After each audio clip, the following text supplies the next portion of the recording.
வெற்றி, நடந்ததையே யோசிச்சு என்ன ஆக போகுது? நீ ஒன்னும் கவலைப்படாத, எல்லாத்தையும் சரி பண்ணிடலாம்.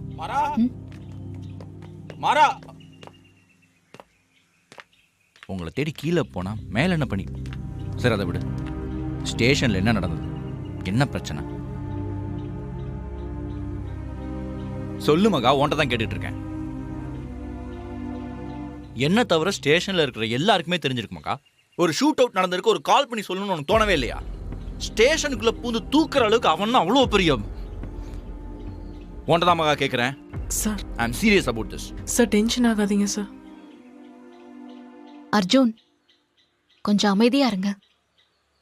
சடனா என்னென்னமோ நடந்துருச்சு, அதுக்கு அவர் இப்படி. நான் ஏசிபி அர்ஜுனா கேட்டுக்கிட்டு இருக்கேன். தூல்பேட் ஸ்டேஷன்ல ஒரு பிரச்சனைன்னா அதுக்கு பொறுப்பு நான் கூட தான். ஓகே?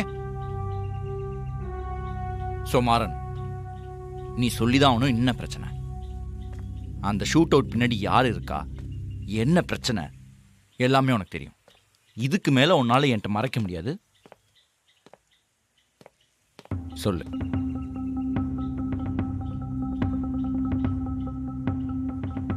ஒன்னதான் மாறா கேட்கிறேன், சொல்லு. அவனுக்கு கொல்ல வந்தது அவனே இல்ல, என்ன?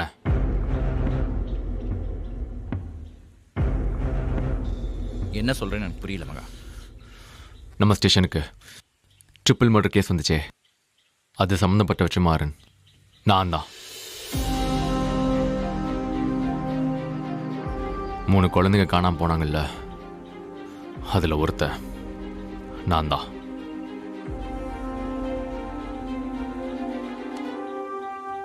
என் அப்பா, என் அம்மா, என் பாட்டி 3 பேத்தையும் கொடூரமா கொண்டிருக்கானுங்க அர்ஜுன்.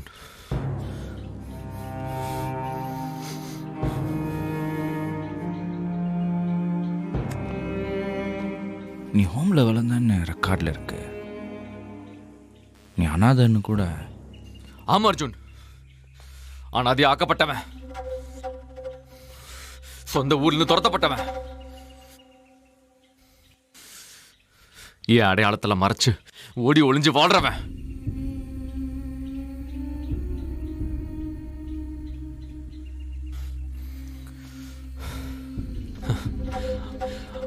அழகான ஒரு குடும்பம், என் அப்பா, அம்மா, பாட்டி, என் தம்பி, என் தங்கச்சின்னு நாங்க எல்லாம் சந்தோஷமா வாழ்ந்துட்டு இருந்தோம். ஆனா எல்லாம் ஒரே ராத்திரியில அப்படியே மாறிடுச்சு. அன்னைக்கு நைட் நான் வெளியில போயிட்டு அடுத்த நாள் காலைல வீட்டுக்கு வந்தேன். நான் வர்றப்போ அப்பா, என் அம்மா, என் பாட்டி 3 பேத்தையும் ஆம்புலன்ஸ்ல ஏத்திட்டு இருந்தாங்க. என் தம்பி தங்கச்சியும் காணோம். அந்த கூட்டத்தில் இருந்த ஒருத்தர் ஒரு போலீஸ் ஆஃபீஸர் தான். நீங்க இருந்தா உன்னையும் கொண்டுடுவாங்கன்னு சொல்லி ஒரு லாரியில் ஏற்றி எனக்கு ஒரு அட்ரஸ் கொடுத்து அனுப்பிச்சாரு. அந்த அட்ரஸ்க்கு போய் அங்கே இருக்கிற ஒருத்தர் தான் என்னை அனாத ஆசிரமத்தில் சேர்த்தாரு. நாங்கள் தான் படித்து வளர்ந்த.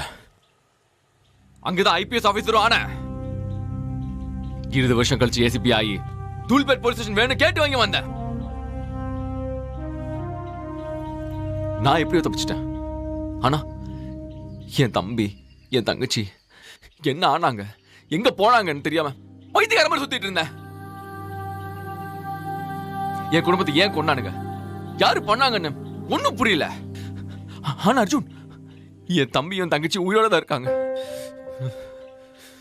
ஒரு அம்மாவை பார்த்தேன், அவங்க தான் அவங்களை காப்பாத்திருக்காங்க. எனக்கு கிடைச்ச ஒரே கிலோ அவங்க தான். அவங்கள தேடித்தான் ஓடிட்டு இருக்கேன். ஆனா அதுக்குள்ள எவனோ ஒருத்த வெற்றிமாறன் வந்தான். நான் தான் அவன் நினைச்சு அவனை கொண்டுட்டானுங்க. ஆனா நான் தான் உண்மையான வெற்றிமாறன்னு அவங்களுக்கு தெரியாது. இவ்வளவு கண்டுபிடிச்சவங்களுக்கு அதை கண்டுபிடிக்க ரொம்ப நேரம் ஆகாது. என்ன கொள்ளுன்னு வந்தவனுங்க கண்டிப்பா என் தம்பி தங்கச்சி தூக்க பாப்பானுங்க. அதுக்குள்ள நம்ம அவங்களை காப்பாற்றணும். அவங்க எங்க இருக்கான்னு கண்டுபிடிக்கணும். அவங்களை காப்பாற்றணும் அர்ஜுன். மாதங்கி, இந்த விஷயம் முன்னாடியே உங்களுக்கு தெரியுமா?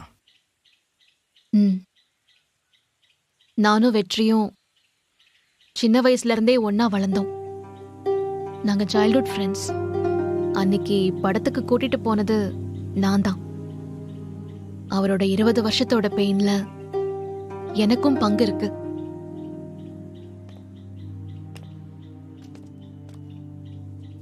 இந்த கேஸ் டீட்டெயில்ஸ் இல்லை உன் குடும்பத்தில் யாருக்காவது பிரச்சனை, யார் மேலே உனக்கு சந்தேகம் இருக்கா? இப்போதைக்கு இல்லை. இல்லை.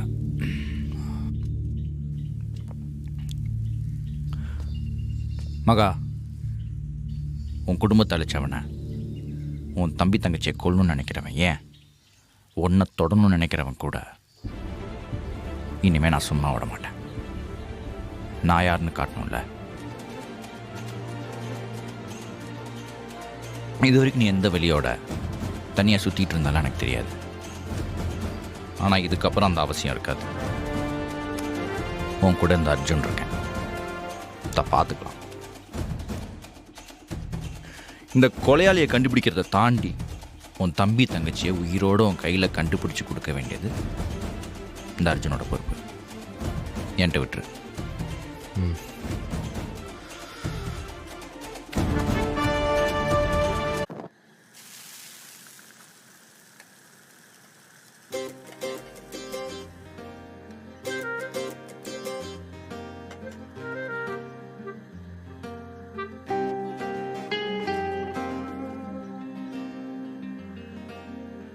என்ன மாசாணி, எல்லாரும் சாப்பிட தான் போறோம். இந்த ஒரு பிளேட் மட்டும் கொஞ்சம் ஸ்பெஷல்லா இருக்கே. 3 வகை சட்னியும் முக்கோண ஷேப்ல வச்சிருக்கீங்க. என்ன விஷயம்? அது ஒன்றும் இல்லை. நம்ம அர்ஜுன் சார் சாப்பிட போறாருல்ல, அவர் எப்பவுமே நீட்டா தான் சாப்பிடுவாரு. அதான் கொஞ்சம் ரெடி பண்றேன். புரிஞ்சிருச்சு. இத்தனை நாளா ஸ்டேஷன்ல ரொம்ப சின்சியரா வேலை பார்த்துட்டு இருந்த, அதனால தான் நீ அர்ஜுன் சார் பின்னாடி நடந்துட்டு இருந்தேன்னு நினைச்சேன். இதுக்கு பின்னாடி இவ்ளோ பெரிய விஷயம் ஓடிட்டு இருக்கா? மகா, தண்ணி வேணுமா? சும்மா கொஞ்சம் பொறுமையா பேசுங்க, சாருக்கு கேட்ட போது.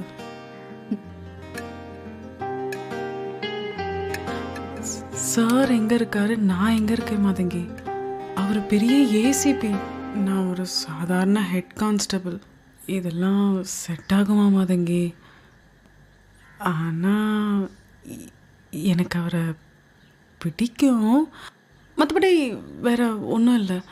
ஏன் மாசாணி, அன்புக்கும் டெசிக்னேஷனுக்கும் எந்த சம்பந்தமும் கிடையாது. காதலுக்கு வயசோ வேலையோ பணமோ எதுவும் தடையா இருக்காது மாசாணி. அப்படி பார்த்தாலும் நீ ஒன்னும் சாதாரண ஆள் இல்ல. எவ்வளவு அழகான பொறுப்பான ஆளு. You guys are made for each other. ஐயோ மாதங்கி, அப்படியெல்லாம் இல்லை மாதங்கி. என்னதான் இருந்தாலும் அவர் அவ்வளோ பெரிய ஆள், எனக்கெல்லாம் அதெல்லாம் செட் ஆகாது. ஆனால் ஒன்று, அவர் ரொம்ப நல்லவர் தெரியுமா? தான் கூட இருக்கிற மாறன் சருக்கு ஒரு பிரச்சனைன்னு தெரிஞ்ச உடனே உயிரை கொடுக்குற அளவுக்கு வந்து நிற்கிறார்ல, அந்த மனசெல்லாம் யாருக்கு வரும் சொல்லுங்க மாதங்கி? உண்மைதான் மாசாணி. வெற்றி 20 வருஷமா இருட்டுக்குள்ளேயே வாழ்ந்துட்டான். அவனோட வலியை யாருக்கும் சொல்லாம ஒரு மாதிரி லோன்லியான மனசோடையே சுத்திட்டு இருந்தான். ஆனா அர்ஜுன் தூள்பெட் ஸ்டேஷன் வந்ததுக்கு அப்புறம் வெற்றி ரொம்பவே மாறிட்டான். அன்னைக்கு கூட ஸ்டேஷன்ல நீ பார்த்தல்ல, அங்க டிவோர்ஸ்க்குன்னு வந்த கப்பல்ல சேர்த்து வச்சத. அர்ஜுன் வெற்றிக்கு ஒரு ஃப்ரெண்டா அதே ஸ்டேஷன்ல ஏசிபியா இருக்கிறதுக்கு we have to be thankful. சரி, நீ பிளேட் அலங்கரிச்சதெல்லாம் போதும். அங்க ஹால்ல 2 பேரும் மொத்த கவலையும் தூக்கி தலையில போட்டு வச்சிருக்காங்க. சீக்கிரம் கொண்டு போய் கொடுப்போம். அர்ஜுன்,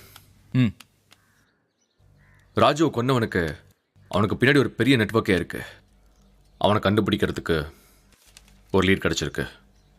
ராஜுவை ஸ்டேஷனில் அடைக்கும் போது அவன் ஃபோனை வாங்கியிருக்கோம். இப்போ அந்த ஃபோன் மிஸ்ஸிங். யாரோ ஸ்டேஷனுக்குள்ளே புகுந்து ஃபோனை தேடிருக்காங்க.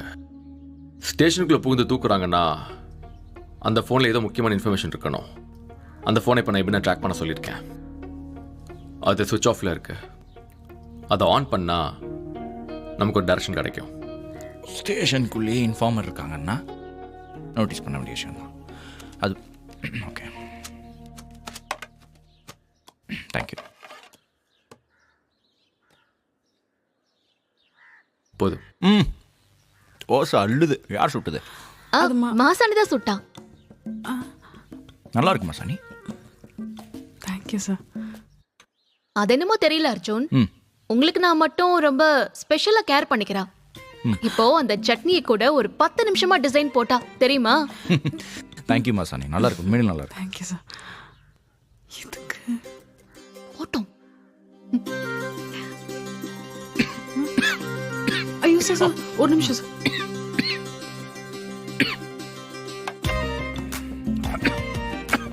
சார் தண்ணி. ஐயோ பா.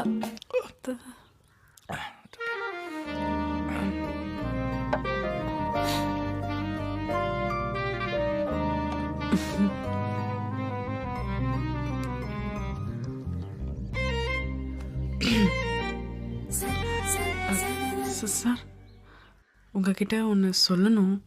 சொல்லுங்க. அது தூல்பேட் போலீஸ் ஸ்டேஷன் நீங்களும் அர்ஜுன் சாரும் வர்றதுக்கு முன்னாடி ரொம்ப வெறிச்சோடி கிடக்கும் சார். ஒரு சுவாரஸ்யமே இல்லாமல் இருக்கும். ஆனால் இப்போ நீங்கள் 2 பேரும் வந்ததுக்கப்புறம் நிறைய கேசஸ் சால்வ் பண்ணியிருக்கோம் சார். கிரிமினல்ஸ்லாம் நிறைய பிடிச்சிருக்கோம். அது மட்டும் இல்லாமல் எனக்கும் ப்ரமோஷன்லாம் கிடச்சிருக்கு. என்னோட லைஃபே சேஞ்ச் ஆன மாதிரி இருக்குது சார். ரொம்ப சந்தோஷமாக இருக்குது சார். அதுக்காக ரொம்ப தேங்க்ஸ். தேங்க்ஸ் யாருக்கு? சார் 2 பேருக்கும் தான். ஓகே. உண்மைதான் வெற்றி, எனக்கும் அப்படிதான். ஒண்ணுமே இல்லாம இருந்த என் லைஃப்ல ஒரு மீனிங் கிடைச்சது.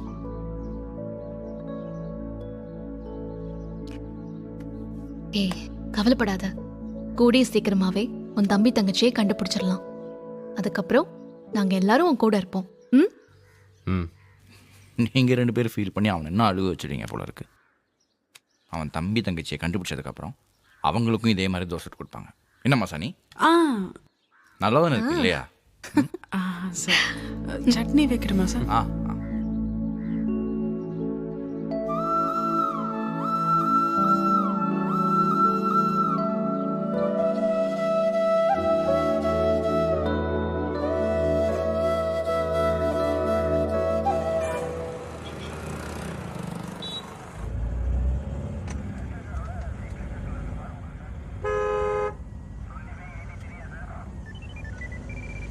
சார்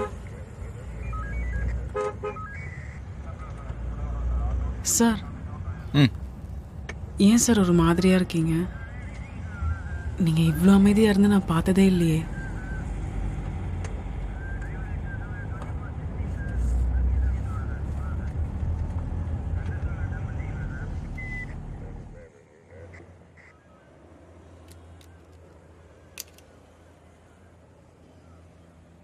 இல்லை மாசாணி, எனக்கு வெற்றிமாறன ட்ரைனிங் பீரியட்லேருந்து தெரியும் மாசாணி. அப்போல்லாம் ஏன் அவனை ரிசர்வ்டா யார்ட்டையும் பேசாமல் இருக்கான்னு நிறையா தடவை யோசிச்சு பார்த்துருக்கேன். ஆனால் அதுக்கு முன்னாடி இப்படி ஒரு பாஸ்ட் இருக்குன்னு இப்போ தான் எனக்கு புரியுது. யோசிச்சு பாரு மாசாணி, கண்ணு முன்னாடி பெத்தவங்களை இழந்திருக்கான். தான் தம்பி தங்கச்சி உசுரோட இருக்காங்களா இல்லையான்னு கூட தெரியாமல் இத்தனை வருஷம் ஒருத்தன் பெயினோட தனக்குள்ளேயே வச்சுக்கிட்டு யார்கிட்டையும் சொல்லாமல் வாழ்ந்திருக்கான்னா it's not easy thing to do. உண்மைதான் சார்.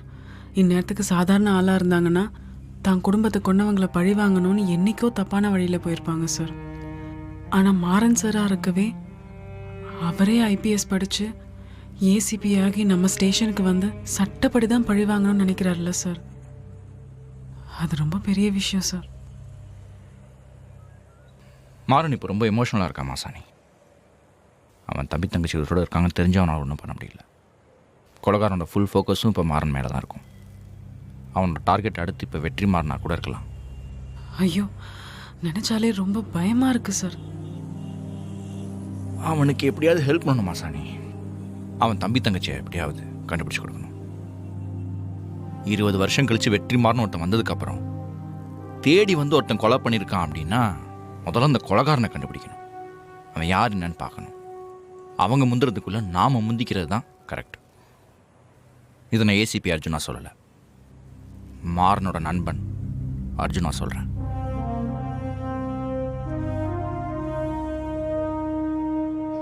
ஆனால் சார் எனக்கே சில சமயம் உங்கள் 2 பேரையும் பார்க்குறப்போ உங்களுக்கு அவர் மேலே இருக்கிற ஃப்ரெண்ட்ஷிப்பையும் தாண்டி ஏதோ நீங்கள் 2 பேரும் அண்ணன் தம்பி மாதிரி தோணுது சார். ஓகே, பார்க்கறதுக்கு கொஞ்சம் சுமாராக இருக்கேன், ஆனால் அவன் எவ்வளோ ஹேண்ட்ஸமாக இருக்கான். என்ன போய் பிரதர்ஸ், என்னம்மா சரி. மா, இந்த நேரத்தில் நீங்களும் ஹேண்ட்ஸமாக தான் சார் இருக்கீங்கன்னு நீ சொல்லியிருக்கணும். இல்லை சார், நீங்களும் நான் எவ்வளோ ஜாலியாக இருக்கேன். அவன் அப்படி பேசியிருப்பானா? அவன் இவ்வளோ ஜாலியாக இருக்க மாட்டான், செடு செடுன்றப்போ எங்களை போய் பிரதர்ஸ்.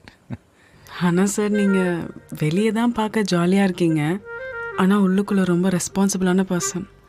அதனால தான் மாறன் சாரை பற்றின உண்மை தெரிஞ்ச உடனே அவருக்காக துடிச்சு போய் ஹெல்ப் பண்ணணும்னு நினைக்கிறீங்க. இதுவே ரொம்ப பெரிய விஷயம் தானே சார்? ம் சரி, உன்னோட 7வது மூலையை கழட்டி கொஞ்சம் ஓரமாக வச்சுட்டு அடுத்த டார்கெட் நான் யோசிப்போம். ஆ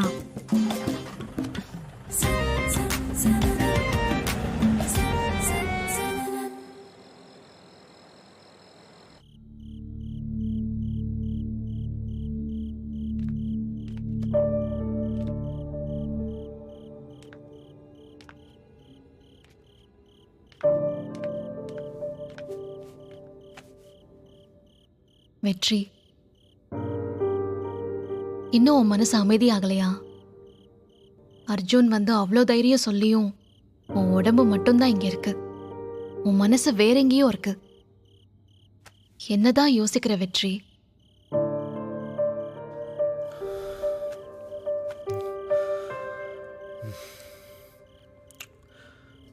எனக்கு ரொம்ப பயமாக இருக்கு மாதங்கி. ஒரு தப்பான வெற்றிமாறன் வந்ததுக்கு ஸ்டேஷன் வாசல் வச்சு சுட்டானுங்க. அவனுங்க கண்டிப்பாக சாதாரண கேங்காக இருக்க மாட்டானுங்க, ஏதோ பெரிய நெட்வொர்க்காக தான் இருக்கணும். இவனுங்க சட்டத்துக்கெல்லாம் பயப்படுற ஆளுகள்லாம் கிடையாது. இந்த கொலகாரங்க கிட்ட கார்த்திக்கும் மதுவும் மாட்டினா என்ன அவன் நினச்சாலே பயமாக இருக்கு. அதுக்குள்ள நான் அந்த கோயிலை பார்த்த லேடியை கண்டுபிடிக்கணும். அப்போ தான் என்ன ஏதுங்கிறது எனக்கு தெரியும், அவங்க எங்கே இருக்காங்கிறதையும் கண்டுபிடிக்க முடியும். என் உயிரே போனாலும் பரவாயில்ல, ஆனா ஏய் வெற்றி, அந்த மாதிரிலாம் பேசாத.